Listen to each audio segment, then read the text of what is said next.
Boa tarde, que para você nessa segunda-feira, dia 7/9, é dia letivo, tá? Nós vamos começar a aula de hoje pelo nosso conteúdo de História.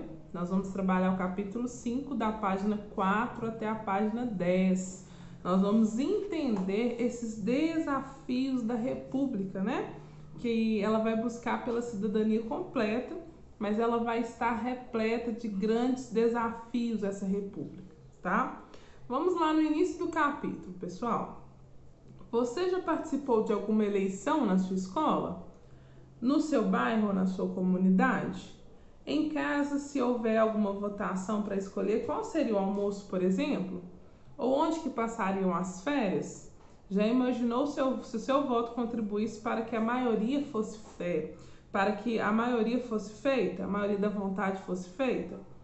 Mas ao invés de respeitar a escolha de vocês, alguém fizesse valer os desejos pessoais do seu grupo, mesmo que eles fossem a minoria. Isso é democrático? Essa é uma forma correta de conviver em sociedade?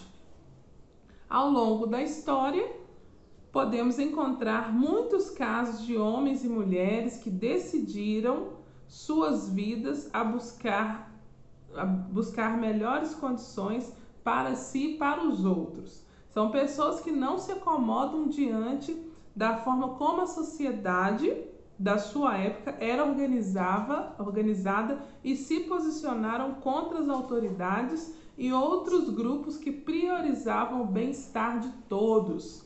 Neste capítulo você vai aprender que muito dos direitos que possuímos atualmente, como votar, manifestar-se livremente, foram conquistados por meio de questionamentos de organização de pessoas comuns.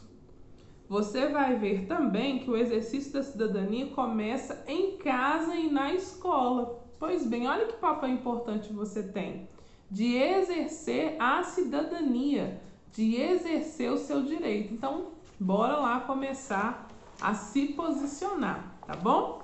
Na página 4, vem falando sobre a República, a democracia e a cidadania. Vou destacar alguns pontos mais importantes aqui do texto e você vai ler esse texto, ok? Completo, marca as partes importantes, utilize o seu marca-texto, tá, pessoal? Não esqueça disso. Você sabe o que significa quando dizemos que vivemos em um país republicano? Ou quando alguma reportagem, jornalistas utilizam a palavra democracia? Conseguiria responder se fosse questionado sobre sua cidadania?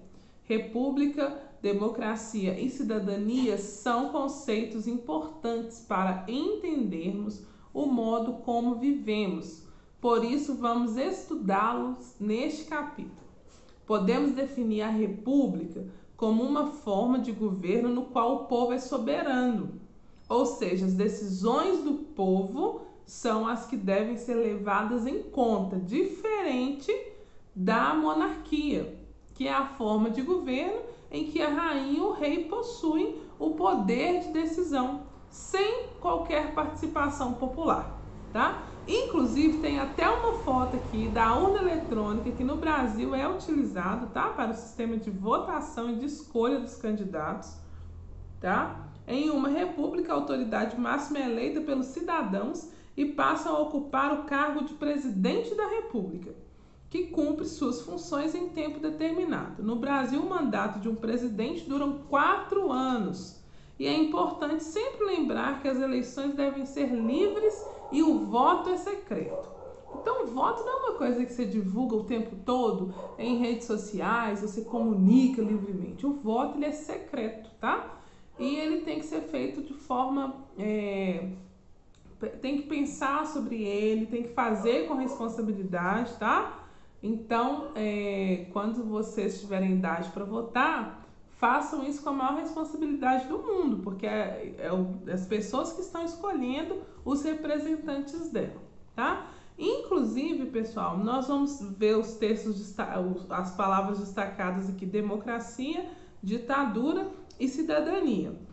Vou ler breves trechos aqui sobre o significado dessas palavras e se atente a essas palavras, tá? Democracia entendemos que é o governo do povo. pelo povo e para o povo, tá? Ditadura. Normalmente o povo é proibido de participar de forma livre. Isso é, nem sempre há eleições. E a população não pode se manifestar livremente quando ela está insatisfeita. É o governo que vai definir esses detalhes. O Brasil já sofreu uma época que o governo era uma ditadura, tá? Então existe essa diferença. Inclusive tem até uma foto aqui muito interessante com diversas pessoas, né, falando sobre a democracia. Que a democracia é um sistema de governo que permite que os cidadãos expressam suas opiniões e sejam escutados, tá? Já a cidadania é a união de direitos e deveres de um indivíduo que vive em sociedade. Então, tá, marca essas partes importantes aí, porque isso aqui é importante demais a gente definir o conceito dessas 3 palavrinhas, tá bom? E essa foto aqui também fala o seguinte: ao longo da história, muitos governos contaram com a participação popular para definir suas leis, a forma de organização e até hoje se participam ou não de uma guerra. As assembleias populares, reuniões de pessoas em local público, organizam suas decisões por meio de votos daqueles que participam do encontro, tá bom? Pessoal, aí vocês vão continuar a leitura aqui, tem uma parte falando muito interessante sobre os deveres, qual que é o seu dever aí como cidadão, né? E tá mostrando aqui diversas pessoas com diversos costumes e diversas culturas, né? E o respeito com essas pessoas é a coisa mais importante que todo mundo tem que fazer, tá? O respeito às diferenças de crenças é um dos deveres dos cidadãos que podem expressar a religião que desejam. O Brasil é esse país que nós temos essa liberdade de expressar a religião que mais identifica conosco, né? Então, vocês vão ler essa parte aqui da página 6, muito interessante, tá? E não deixe ler todo o texto, porque senão vocês ficam perdidos, tá bom? E vamos entender essa parte aqui, que a cidadania ela vai começar em casa e vai começar na escola também, né?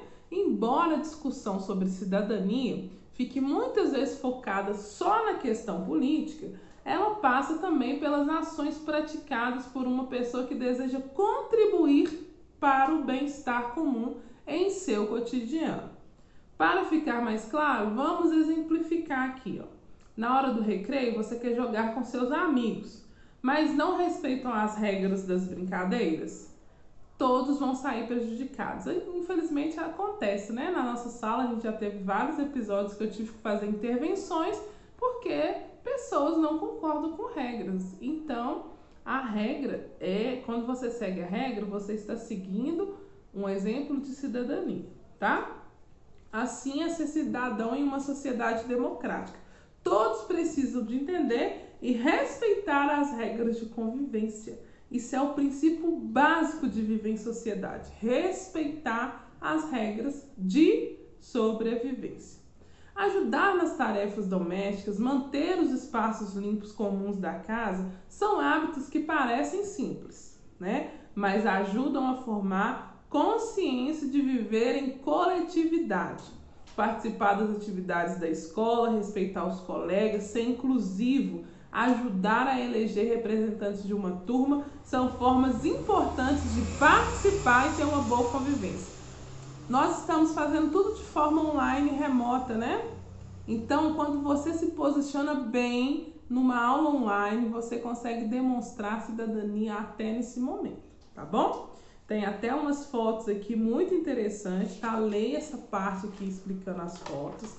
E, pessoal, nós vamos ter aqui a atividade do antes de seguir, que ela é sobre a aula de hoje, então ela vai ficar como o nosso dever de casa de hoje, ok? E aí vocês vão ler também esse texto aqui, muito pequenininho, de 3 pequeniníssimos parágrafos, do Pensando sobre os direitos humanos. Aqui nesse momento vocês vão só ler o Pensando sobre. Não é para pesquisar sobre direitos humanos, nem trazer nada de uma pesquisa ampla para o nosso debate, ok? Então você vai ler sobre os direitos humanos e fazer as atividades do antes de seguir da página 8 página 9, né, que são mais duas questões aí, e da página 10, tá? E nós vamos ficar por aqui, tá? Não deixe de fazer suas atividades. Eu sei que hoje é feriado, é um dia mais complicado, mas que você possa assistir com tranquilidade o vídeo e também você possa fazer suas atividades. Recorra aos textos sempre que precisar, tá? Ele é a sua saída, não esqueça disso, tá bom? Até a nossa próxima aula.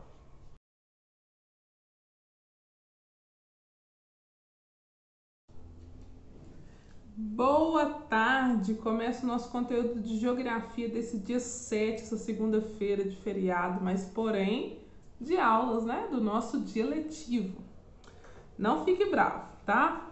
Assista, faça os exercícios e já fica com tudo resolvido, tá? Nas aulas passadas em geografia, nós estamos entendendo como que esse largo território brasileiro foi dividido, né? Entender as regiões, como que foi pensado isso, nós colocamos a introdução desse assunto, tá? E hoje nós vamos entender as regiões brasileiras segundo o IBGE.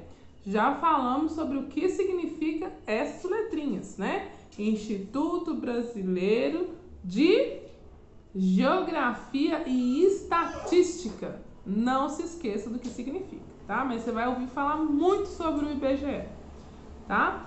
Existem formas diferentes de dividir o Brasil. Inclusive, nós vamos trabalhar hoje da página 8 até a página 11, tá? Você vai conhecer regionalização oficial, realizada pelo IBGE, que nem sempre foi da forma como é usada atualmente, porque o Instituto ele vai tendo essas diversas mudanças, tá? A primeira proposta de divisão do território brasileiro, elaborada pelo Instituto Brasileiro de Geografia e Estatística, o IBGE, aconteceu na década de 1940. Além de utilizar critérios físicos e naturais, a organização proposta naquela época passou a levar em conta também os aspectos sociais e culturais e econômicos da realidade brasileira, tá? Inclusive, tem até um mapinha aí, né, da regionalização, que palavra grande, do Brasil no ano de 1942. Olha só como é que ele era dividido, né? Minas Gerais, que é o nosso estado, estava localizado na região centro, segundo a legenda, aí, no ano de 1942, tá? O Brasil possuía 20 estados e o território do Acre, 20 estados mais o território do Acre. A capital do país naquela época era o município do Rio de Janeiro. Eu acho que eu já comentei com vocês que o Rio de Janeiro já foi assim a capital do Brasil, tá? A última mudança ocorreu em 1988 e organizou o país em 26 estados, mais o Distrito Federal, onde está situada a capital do Brasil, que é Brasília. Assim como em 1942, as universidades federais estão organizadas em 5 regiões, tá? E que foram reorganizadas ali e renomeadas, que as 5 regiões são elas: Norte, Nordeste, Centro-Oeste, Sudeste, que é onde que está o nosso estado, e o Sul, né? Os estados que antes não existiam passavam a existir, como Tocantins, Amapá, e você vai poder ver nesse mapa do lado aí, né? E dá uma olhada na legenda, tá representado por cores e você vai identificar aí. Os estados estão abreviados, tá, pessoal? Não se esqueça. Os espaços geográficos estão em constante transformação e por isso a forma e os critérios de regionalizar podem mudar, tá? No século XXI já ocorreram sugestões para o aumento do número de estados do território brasileiro. Um plebiscito ocorreu no Pará em 2011 para dividir o estado em 3, mas a mudança não foi aprovada pela população. Vamos entender o que é um plebiscito. É uma consulta sobre um tema feita diretamente ao povo, que responde por meio de votação. Lá no nosso conteúdo de história, nós iniciamos a aula hoje falando sobre a votação, que é um direito de todo cidadão brasileiro. Tá vendo que todas as mudanças que acontecem no Brasil são as próprias pessoas que têm o poder de escolhê-las? Olha que interessante aqui, na geografia já está te mostrando essa situação vivida aqui pelos moradores lá do Pará. Em 2011 quiseram dividir em 3 partes o estado e eles não quiseram, tá? Então lembre-se disso. Pessoal, tem um QR Code aqui do meu Bernoulli, quem animar de entrar e fica completa os conteúdos que eu tô falando. Então vale a pena o acesso, tá? Para conhecer outras áreas do país que poderiam virar novos estados. É super curioso essa parte aqui, então não deixe de assistir, se você conseguir entrar, tá bom? E aí, pessoal, aqui no Aprendendo Mais de hoje, nós vamos entender as mudanças do território brasileiro ao longo do tempo. Então é importante que você leia esse texto aqui, não deixe de ler, por gentileza, tá? Aqui tem o Brasil com o sistema de capitanias, né? As capitanias hereditárias, tá? Para você conseguir entender como que era dividido aí, né? Tem o mediano aqui de Tordesilhas e depois a regionalização do Brasil em 1945.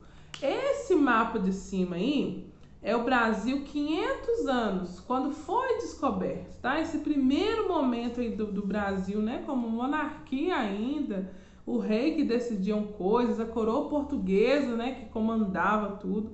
E aqui a regionalização de 1945, tá bom? Não deixe de ler o texto, desculpa aí pelo Chico, e nem ver as legendas dos mapas, tá bom? O Chico tá querendo participar da aula. Tá vendo? Chico, por favor, depois você aparece na aula. E aí, pessoal, não deixe de observar os mapas, tá? Que tá nessas páginas aqui do Aprendendo Mais, para você identificar as mudanças que ocorreram na regionalização do Brasil. Após ler o texto, você vai responder essas 3 questões aí. Na verdade, 2 questões, né? Que são questões abertas para você apresentar aí. Então, assim, tá tranquila essa atividade, não deixe de fazer, tá? Uma atividade importante para você fazer. Faça ela com muita tranquilidade e leia os textos. Aqui eu separei só as partes mais importantes, tá bom? Pra gente entender essas regiões brasileiras segundo o IBGE. Combinado? Então, espero você na próxima aula para a gente fechar as aulas gravadas dessa segunda-feira. Um grande abraço!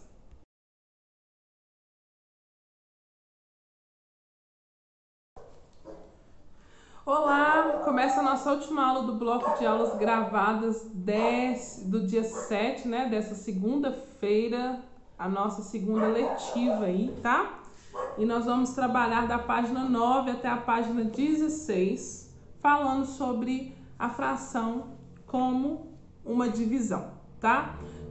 Quando nós estamos trabalhando a fração, nós vamos ter uma amplitude de assuntos relacionados à fração. Já conseguimos entender que as frações são equivalentes, já conseguimos aprender através dela os números mistos, já conseguimos entender frações colocando ela nas figuras para representar as frações, né? Inclusive, sempre que você tiver dúvida, faça a representação, a fração na reta numérica. Então, são diversos assuntos dessa amplitude de ideias da fração. Pessoal, uma coisa você precisa colocar na cabeça. Nós vamos falar sobre esse assunto até o fim, tá? O quinto ano sempre vai remeter às 2 operações, né, das 4 fundamentais, que é multiplicação e divisão. A gente vai estar sempre falando desse assunto. E os outros assuntos que vem introduzindo, sempre vai estar tendo uma amplitude de coisas. Começou a falar de fração, vai ter uma amplitude de coisas sobre fração. Qual que é a ideia? Fazer os exercícios, treinar e não deixar as dúvidas de lado. Existem muitos alunos que entram na live e têm dúvida e não mostra para mim. Precisa mostrar, tá? Alguns alunos estão recorrendo às aulas particulares, Outros alunos estão recorrendo ao nosso sistema do Bernoulli, que é muito completo e muito interessante você entrar lá também. Quando eu não puder sanar, você tem esse recurso também que a sua escola está te oferecendo, né? E fazer os exercícios do livro didático, que são completos, abrange todo o assunto e você vai aprender sempre mais. Combinado? Então vamos entender um pouquinho aqui. No semestre você já aprendeu que a fração também pode ser representada por uma divisão. Se eu tenho, por exemplo, 4 sanduíches naturais para dividir para 3 crianças, eu posso fazer, né, a representação de 4 dividido por 3, que aí eu posso também fazer uma fração que é igual a uma fração 4/3, igual está no exemplo do seu livro. Também podemos indicar o resultado da divisão utilizando um número misto. Inclusive, nas páginas, poucas 2, 3 páginas anteriores, nós entendemos o conceito de número misto, tá bom? Qualquer dúvida pode voltar no vídeo ou no seu material didático. Inclusive, aqui já tem um exercício super tranquilo para você representar cada uma das divisões seguintes na forma de fração, igual o exemplo que eu acabei de falar.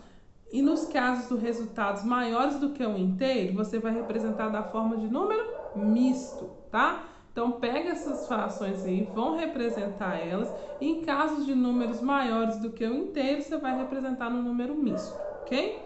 E também, pessoal, dentro dessa representação das frações, um assunto que está mexendo com a nossa cabeça, que é a reta numérica, tá? Então, sempre a gente vai ver esses detalhes da reta numérica para entender de fato a reta, tá? Pode fazer o risquinho, pode dividir, pode de acordo com o que a fração está te apresentando aí, tá?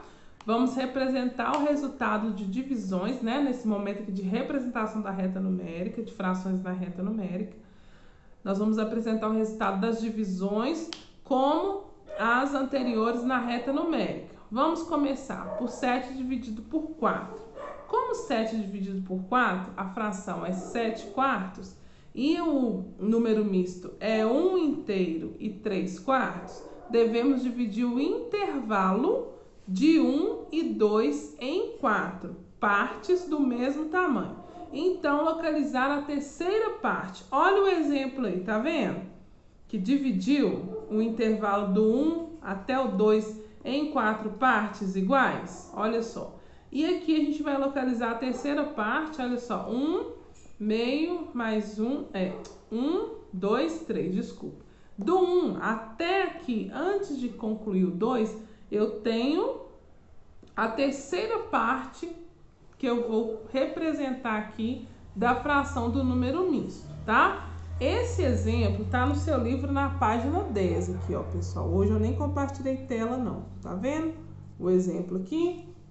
Pois bem, é esse exemplo, tá? E aí, você vai responder. Qual é o ponto correspondente a 9 dividido por 4? E vai marcar aí na retinha, tá bom? Inclusive, aqui nesse exercício 9 do antes de seguir, tá te pedindo para você associar cada uma das divisões abaixo aqui aos pontos representados na reta numérica. Aqui já colocou os pontos representados. Ponto A, ponto C, ponto B, ponto F, ponto D e ponto E. Você vai localizar, né, a representação aqui na reta e vai marcar a letrinha aqui. 0, 1, né? Uma parte, 2 partes, 3 partes, 4 partes, 5 partes. A primeira aqui é 1 dividido por 5. Então, eu já identifiquei que o A aqui é a representação dessa divisão aqui, que é uma divisão, né, na reta. Então, você vai fazer isso, tá bom, pessoal? Não se esqueça. E se você precisar, você pode fazer a simplificação da fração também, tá? Para você conseguir representar melhor, da melhor forma na reta numérica. Represente na reta numérica da questão anterior os resultados das divisões seguintes. Utilize letras correspondentes para indicar cada um dos resultados. Essas frações aqui você vai representá-la na reta numérica da questão 9, tá, pessoal? Não tenta fazer pelo menos, né? Que a gente vai corrigir essa questão nas lives. Tenta pelo menos fazer a questão. Tem gente que nem fez e já tá falando, eu não sei fazer, eu não consigo entender, sem pelo menos ter tentado, tá? Queria fazer um comentário aqui com vocês, mas eu acho que... deixa eu ver aqui só um minuto. Depois eu vou fazer esse comentário aqui. E pessoal, para identificar melhor, nessa situação problema aqui, da página 11, você vai acompanhar essa representação, tá? Vamos entender o exemplo aqui. 3 amigos, né? Luísa, Ana Paula e Lucas decidiram comprar uma torta para seus colegas do 5º ano. Vou entregar aqui em casa. Luísa pagará 4 nonos do valor equivalente à torta. Ana Paula pagará 2 nonos do total e Lucas pagará o restante do total. Identifique já as frações aí dessa operação, desse problema, né? E a pergunta é o seguinte: que fração do valor referente à torta Lucas vai pagar? Porque aqui está falando do valor da Ana Paula e da Luísa. Não está falando do valor que o Lucas vai pagar. Mas vamos à explicação aqui que está muito clara aqui no material. Para resolver esse problema, veja a representação do preço da torta em retângulos e os destaques para Luísa e Ana Paula. Lembra como adicionamos as frações? Né? Como você faz? E qual é o valor que eu acho? Na verdade aí, pessoal, essas duas frações, elas tá tranquila da gente fazer, porque dá pra gente representar aí, inclusive já foi representado as partes de Luísa e de Ana, e também, quando você analisa o desenho, você vai ver que ela tá representada lá as 9 fatias e de cores diferentes a representação de cada pessoa, tá? Analisando o desenho, 6º, 9º do valor da torta serão pagos por Luísa e Ana Paula. Como Lucas pagará o restante, esse valor será correspondente a 3 nonos, né? Do total, 3/9 aí. E aí, pessoal, o que acontece? Quando as frações... Aí você vai ler todo esse contexto aqui da página 12 para você fixar. Não adianta ficar lendo aqui para você. Você precisa fixar essa operação. Mas observe só nos destaques aqui as frações já montadas, né? Quando as frações possuem o mesmo denominador, que é aquele númerozinho que está embaixo, basta somar ou subtrair, né, os numeradores e conservar os denominadores. 4/9 mais 2/9. O resultado que eu vou ter é 6/9, né? Partes a serem pagas por Ana e partes a serem pagas por Luísa, né? A torta inteira corresponde a 9/9, né? Que é a parte inteira da torta. Para determinar a parte que será paga por Lucas, deve realizar a seguinte operação: a torta inteira, 9/9, 6/9, que é a parte a serem pagas por Luísa e Ana Paula. Você já fez a operação lá em cima. E aí, 3/9 é a parte que Lucas vai ter que pagar da torta, tá bom? E aqui tá, né, toda essa explicação correspondente aí o que Lucas vai pagar. E a gente pode notar também que às vezes com o desenho, a linguagem matemática, ela vai se demonstrar o mesmo resultado, tá bom? A linguagem matemática vai ajudar a simplificar a resolução de alguns problemas, principalmente problemas relacionados à fração. Mas aí quando você faz, pode te dar algum trabalho, né? Pode ser trabalhoso. E aí você imagina se for uma fração com denominador grande, você vai ter que ficar lá desenhando? Não, você vai ter que aprender, né, a representar a adição e a subtração das frações com denominadores iguais. Então já coloca na sua cabeça, denominador igual, eu vou subtrair ou somar os numeradores. Não se esqueça dessa regra, tá, gente? Pode até escrever importante aí nela. Aí nós vamos ter mais uma situação problema aqui, inclusive essa situação problema são de denominadores diferentes. Você pode fazer ela no caderno, tá? Se você quiser fazer em dupla também não tem problema. E no exemplo dado, o inteiro foi dividido em partes diferentes e nesse caso será necessário buscar frações equivalentes. Então é importante que você façam com que as frações fiquem equivalentes para depois você fazer a soma ou a subtração, né? Dependendo dessa situação, problema aqui, para você conseguir resolver.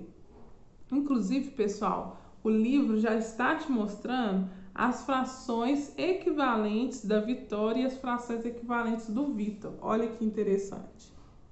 Já está te mostrando cada uma das frações equivalentes, né? E aqui te mostrando como que será feito, tá bom? Não se esqueça, identifique as duas frações equivalentes do Vitor e da Vitória e faça a operação, ok?